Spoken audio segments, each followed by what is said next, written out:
Bonjour à tous.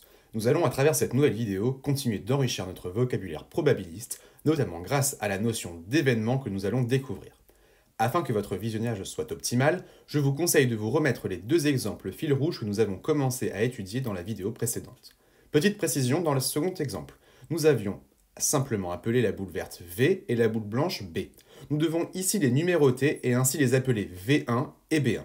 En revanche, les boules rouges s'appellent encore R1 et R2. Commençons par voir la définition d'un événement. Un événement est un sous-ensemble de l'univers. Il peut s'écrire à l'aide d'issus ou être décrit à l'aide d'une phrase. La probabilité d'un événement A, noté P de A, est égale à la somme des probabilités des issus qui réalisent cet événement. Des événements particuliers possèdent un nom bien à eux. Ainsi, un événement impossible est un événement qui ne se réalise jamais. Sa probabilité vaut alors 0. Un événement certain est un événement qui est sûr de se réaliser. Sa probabilité vaut alors 1. Je vous propose, à partir de nos deux exemples du début, de vous familiariser avec la notion d'événement. Bien sûr, mettre sur pause la vidéo pour vous entraîner est vivement conseillé. La solution se trouve dans la suite de la vidéo.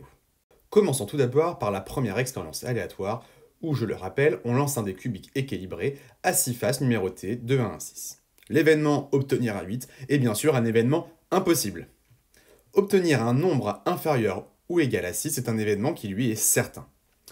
Obtenir un résultat inférieur ou égal à 3 et constitue des issus 1, 2 et 3. Et enfin, obtenir un nombre impair et constituer des issus 2, 4 et 6. Passons ensuite à notre seconde expérience aléatoire. Obtenir deux boules portant le même numéro et constituer des issus R1, V1, R1, B1, V1, R1, B1, R1 et B1, V1. Enfin, obtenir une boule verte et constituer des issus R1V1, R2V1, V1R1, V1R2, V1B1 et B1V1. Continuons avec une proposition. Dans une situation d'équiprobabilité, où il y a n issus, la probabilité d'un événement A réalisé par k issus est P de A égale nombre d'issus qui réalisent A divisé par le nombre total d'issus. C'est égal donc à k sur n. Appliquons cette proposition à notre première expérience aléatoire. Considérons les événements A, obtenir un nombre pair, et B, obtenir un nombre strictement supérieur à 4. Alors je vous demande de calculer les probabilités de A et les probabilités de B. Bien sûr, mettez pendant un court instant pause à la vidéo afin de vous entraîner. Il y a 3 issus qui sont 2, 4 et 6 réalisant l'événement A sur 6 issus au total, d'où P de A égale 3 sur 6. Il y a en revanche 2 issus qui sont 5 et 6 réalisant l'événement B sur un total de 6 issus, d'où P de B égale 1 tiers. Afin de vous assurer de la bonne compréhension de cette proposition, je vous invite à vous entraîner avec ce second exemple où l'on considère, lors de notre seconde expérience aléatoire, les événements A, obtenir deux boules portant le même numéro, et B, obtenir une boule verte. Je vous demande alors de calculer les probabilités de A et les probabilités de B. D'après le travail que nous avons effectué quelques minutes auparavant lorsque nous avions décrit l'événement A, 6 issus le réalisent sur un total de 12 issus, d'où P de A égale 6 sur 12. Il en était de même pour l'événement B, donc P de B est lui aussi égal à 6 sur 12. Maintenant que nous connaissons de plus près les événements, nous allons faire des opérations avec ces derniers. Commençons par parler d'événements contraires. On considère une expérience aléatoire d'univers oméga et on prend A un événement. L'événement contraire de A, noté A bar, est l'ensemble des issus qui ne réalisent pas A. Autrement dit, A bar est réalisé par les issus de oméga qui ne sont pas dans A. Afin d'accompagner cette définition, voici une proposition, soit un événement, alors la probabilité de A bar est égale à 1 moins la probabilité de A. Je vous propose maintenant de me déterminer les événements contraires des événements A, obtenir un nombre pair, et B, obtenir un nombre strictement supérieur à 4, ainsi que de calculer les probabilités associées à ces événements contraires dans le cadre de notre première expérience aléatoire. La correction se trouve dans les prochaines secondes de la vidéo.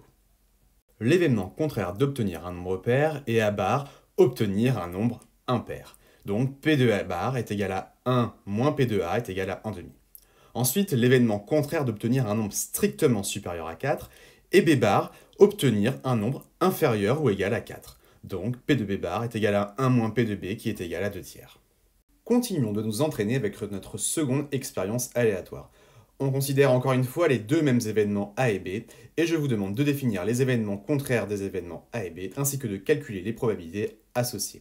Encore une fois, faites pause et entraînez-vous. Vous trouverez dans les prochaines secondes de la vidéo les solutions. L'événement contraire d'obtenir deux boules portant le même numéro, et A bar obtenir deux boules ne portant pas le même numéro, d'où P de A bar égale 1,5. Ensuite, l'événement contraire d'obtenir une boule verte est n'obtenir aucune boule verte, donc P de B bar est aussi égal à 1,5. Pour finir, voyons les unions et intersections d'événements. Tout d'abord, si on prend A et B, deux événements, l'événement A union B est la réunion de A et de B. C'est l'ensemble des issues qui vont réaliser A ou B ou les deux à la fois. Pour illustrer cette réunion d'événements, on dessine un diagramme de Venn où la partie en rose représente cette union. Ensuite, l'événement A inter B est l'intersection de A et de B. C'est l'ensemble des issues qui réalisent A et B. De même, on peut aussi représenter cette intersection par la partie rosée dans le diagramme de Venn ci-dessous. Regardons un premier exemple où on lance encore une fois un dé cubique équilibré à 6 faces numérotées de 1 à 6. On considère encore une fois les deux mêmes événements A et B, et je vous demande de définir A union B et A inter B, puis de calculer les probabilités associées à ces deux événements. L'événement A union B correspond à obtenir un nombre pair ou un nombre strictement supérieur à 4, d'où A union B est égal à 2, 4, 6 ou 5. Et la probabilité de cet événement est 4 sixièmes. Ensuite, l'événement A inter B correspond à obtenir un nombre pair supérieur strictement à 4, d'où A inter B égale à 6, et la probabilité de cet événement est 1 sixième. A vous de jouer maintenant, et de vous entraîner sur le second exemple. On considère encore une fois les deux mêmes événements A et B, et je vous demande de définir l'union et l'intersection de A et de B, et de déterminer les probabilités associées. Je vous laisse maintenant découvrir la correction de ce dernier exemple, et ce sera pour vous l'occasion d'expliquer aux autres lundi en cours comment on arrive à ce résultat.